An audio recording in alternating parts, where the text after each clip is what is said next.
Hello बच्चों, नमस्कार, प्रणाम। कैसे हैं आप लोग? बच्चों, आज आप लोगों के लिए एक नया सब्जेक्ट का शुरुआत कर रहे हैं जिसका नाम है भारत के संविधान यानी पॉलिटी।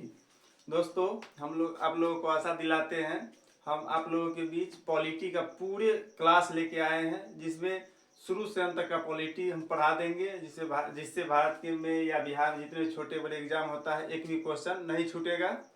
और आपसे एक रिक्वेस्ट करते हैं, हमारे चैनल में पहली बार है तो आप लोग हमारे चैनल को लाइक सब्सक्राइब जरूर कीजिए ताकि जो भी वीडियो डालें आप लोगों तक पहुंचता रहे और हमें सपोर्ट मिले। और आप लोगों को फिर से एक बार कहते हैं, हम पॉलिटी शुरू से अंत तक पढ़ाएंगे जिसमें एक भी क्वेश्चन किसी भी एग्जाम में नहीं छूटने वाला है।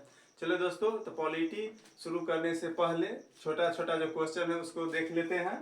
सबसे पहला हुआ क्वेश्चन, संविधान में कुल कितने भाग हैं? यानी जो भारत संविधान पॉलिटी में पढ़ा क्या जाता है, यही संविधान के बारे में पूरे पढ़ना है। तो क्वेश्चन है, संविधान में कुल कितने भाग है, यानी संविधान में कुल कितने लेसन है यानी पार्ट है। इसका सही आंसर हो जाएगा 22।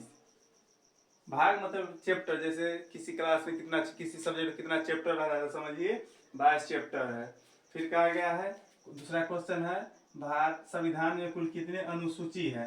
तो इसमें कुल 12 अनुसूची है। अगला क्वेश्चन है, संविधान में कुल कितने अनुच्छेद है? तो इसका सही आंसर हो जाएगा 395 अनुच्छेद है। तो ये तो बेसिक क्वेश्चन हो गया, भाग, अनुसूची, अनुच्छेद। और पूरे डिटेल से पढ़ना होता है, 22 भाग के बारे में, अनुसूची के बारे में, अनुच्छेद के बारे में, यानी पूरे पढ़ते पढ़ते बहुत लंबा क्लास चलता है, लगभग 3 महीना से ऊपर लग जाता है। बच्चों, आप लोग को हम बता रहे हैं, विश्वास दिला रहे हैं, शुरू से अंत तक चाहे जितना दिन क्लास चले पूरा पॉलिटी पढ़ा देंगे। आप लोग हमारे चैनल से जुड़े रहिए और आपको आशा दिलाते हैं, बिहार में जितना भी छोटे बड़े एग्जाम होता है एक भी क्वेश्चन नहीं छूटने वाला है। चलिए कुछ पढ़ाते हैं अनुच्छेद के बारे में। जैसे फर्स्ट अनुच्छेद, अनुच्छेद 1। अनुच्छेद 1 में कहा गया है, भारत राज्यों का संघ है। भारत राज्यों का संघ है। भारत, अनुच्छेद 1 में कहा गया है भारत राज्यों का संघ है, यानी इसका मतलब ये हुआ जो भारत कई राज्यों से मिलकर बना हुआ है, जिसमें 28 राज्य और 8 केंद्र शासित प्रदेश है, सभी मिलकर बना हुआ है, इसलिए इसे संघ कहा गया है। अब अनुच्छेद 2 देखते हैं। अनुच्छेद 2 में कहा गया है, सांसद विदेशी राज्य को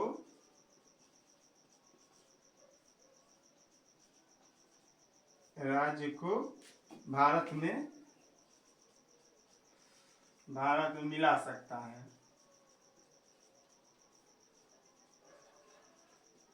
मिला सकता है। अनुच्छेद 2 में कहा गया, भारत सांसद विदेशी राज्य को भारत में मिला सकता है, यानी कहने का मतलब जिस तरह सिक्किम को भारत में मिलाया गया है 16 मई 1975 को, उसी तरह भारत चाहे तो किसी अन्य विदेशी राज्य को भी भारत में मिला सकता है। बच्चों, इसी तरह जैसे 1 और 2 अनुच्छेद पढ़े, इसी तरह 395 अनुच्छेद पढ़ना है। आप लोग सोच लीजिए 395 अनुच्छेद पढ़ने में कितना समय लगेगा।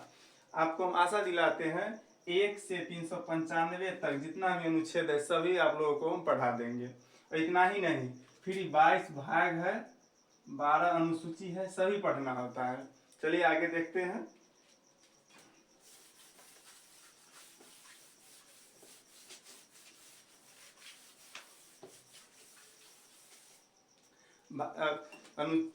अनुच्छेद 1 और 2 बता दिए हैं। अनुच्छेद 3 देखते हैं। अनुच्छेद 3 में कहा गया है, सांसद किसी राज्य के नाम बदल सकता है, नाम सीमा बदल सकता है।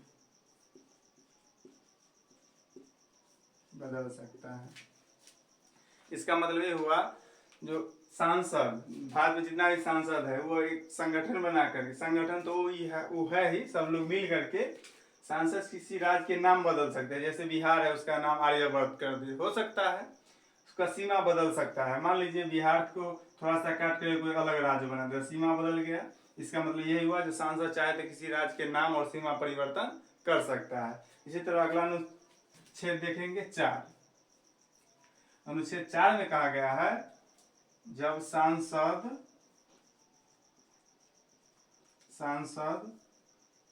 अनुच्छेद 2 और 3 का प्रयोग करे तो राष्ट्रपति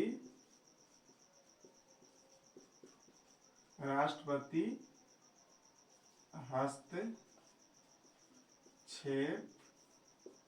नहीं करेगा। इसका मतलब ये हुआ जब सांसद अनुच्छेद 2 और 3 का प्रयोग, यानी जब सांसद किसी विदेशी राज्य को भारत में मिलाए या किसी राज्य को नाम बदले या सीमा बदले तो राष्ट्रपति उसमें कोई हस्तक्षेप नहीं करेगा। आज तक के लिए इतना ही। जय हिंद, जय भारत। फिर आगे के अनुच्छेद अगली वीडियो में पढ़ेंगे। आप लोग हमारे वीडियो में और हमारे चैनल से जुड़े रहिए। आज तक इतना ही। जय हिंद, जय भारत।